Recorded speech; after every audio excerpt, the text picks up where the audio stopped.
Señor. Grande fue la admiración al ver su gracia, cuando me escogió mi Dios. Escondido en Cristo estoy, nadie me apartará, y las fuerzas de este mundo no me podrán dañar. Voy ando en esta vida con seguridad, porque me escogió mi Dios.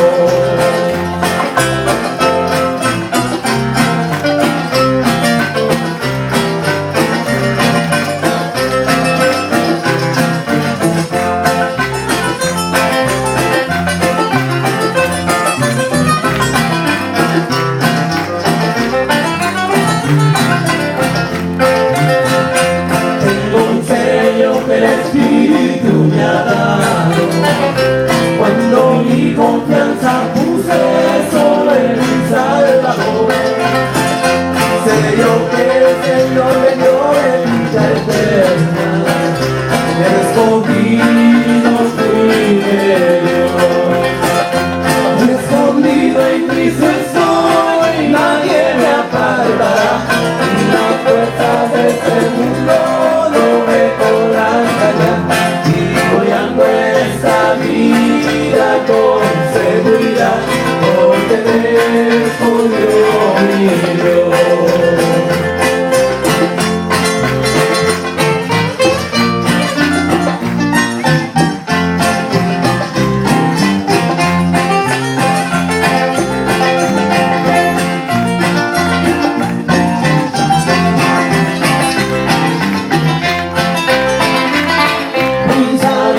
Sabró del camino, más bien reídos al confirmar, se enseñan de este modo al peregrino, que el mundo no podrá ser nuestro hogar. Si enseñas esas malas tú estás, no temas, el Señor te ayudará.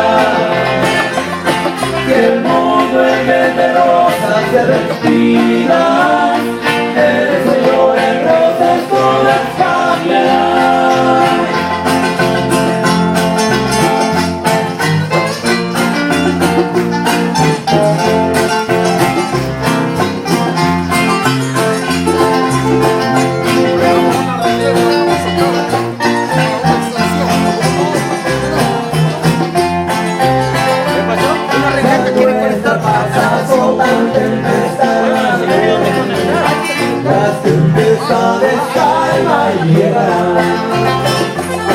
No importa que haya siempre adversidad,